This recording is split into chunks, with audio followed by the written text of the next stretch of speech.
All right, I've got another problem up on the board. Okay, again, I can see there's a sign squared involved. Very different. This is set equal to 2. First thing I'm going to do, move that 2 over. I want it set equal to 0. That's because anytime I see multiplication, and that includes multiplying sign by itself to get a sign squared, I want to try to factor, but that only is helpful if it's equal to 0. Because 0 is the only number where I know if two things multiply to give me 0, one of them must be 0. Okay. So now I've got 3 terms here, so the factoring's a little more complicated. Okay. But what I'm going to do is I'm going to hope that that was the result of FOILing. So I'm going to hope that there are 2 binomials, that's 2 things with 2 terms, that would multiply to give me this. And I'm going to try to unFOIL it, or I actually really sort of think of it as unFLOIing it, okay? Because I'm going to start with the first terms. In order for my first terms to multiply to give me sine squared x, it seems reasonable that I'm going to have a sine x there and a sine x there.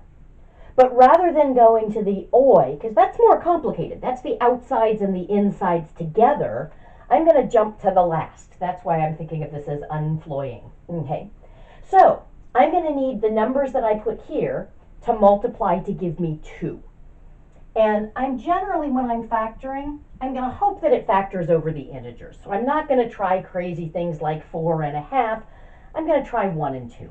So I list the pairs of integers that would multiply to give me 2. Now notice, in order to get a negative 2, one of them has to be positive and one of them has to be negative.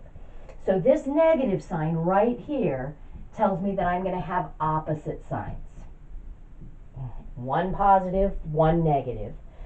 So I'm thinking a 1 and a 2, but I'm not sure yet which one's positive and which one's negative. That's where the OI comes in. I want to end up with a positive copy of sine x. That means I want the bigger one to be positive. So let's make the 2 positive and the 1 negative. Now, I always like to check by FOILing it out, because I'm better at FOILing, at multiplication, than I am at unFOILing or factoring. Okay, so it's a quick check. Sine squared plus 2 sines minus sine, that gives me plus sine x minus 2. Excellent. So that's going to mean that either sine x minus 1 equals 0 or sine x plus 2 equals 0. Now, here I'm going to isolate the sign, so I get sine x is equal to 1. Now I recognize that 1, that's the biggest value that sine can take on. So that's going to tell me that we're actually at a quadrantal angle. Remember, sine is the y value where we intersect the unit circle. So there's actually only one solution as I go around the unit circle once, and that's going to be right here at x equals pi over 2. So I'll write that down as one of my solutions. Oops, that colon is supposed to be outside of the interval. Pi over 2. Now here, if I isolate the x, I'm going to get sine x equals negative 2. That's not possible. Sine can only take on values between 1 and negative 1. Negative 2 is too low down. There's no way the unit circle could have a point whose y value was at negative 2. So this has no solution. And that does happen sometimes when you're looking at an equation like this that's a quadratic, meaning that you've got your trig function squared. Sometimes one of the factors when you set it equal to 0 is going to give you no solution. So you do need to be careful when you're working with sines and cosines. They can only take on values between 1 and negative 1.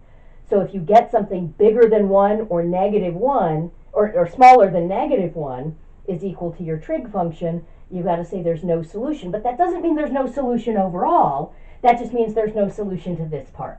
Perfectly good solution at pi over 2. Okay.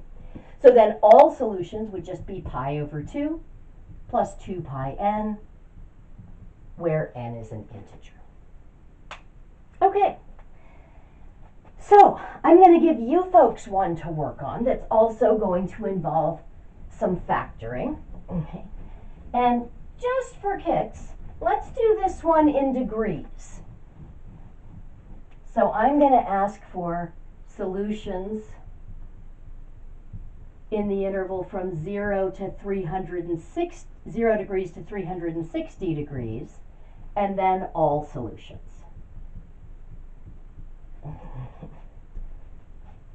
Okay, so let's try this one. 3 cosine squared theta. I'm going to follow the book's convention that we use theta if we're working in degrees, x if we're working in radians. Not a universal convention, but that's what you'll see in the homework. Okay. All right, so 3 cosine squared theta plus cosine of theta equals 2. So, couple of quick reminders. One, the first thing you're going to want to do is move that 2 over to the other side to set this equal to 0. Second, be careful because that's not just cosine squared, that's 3 cosine squared.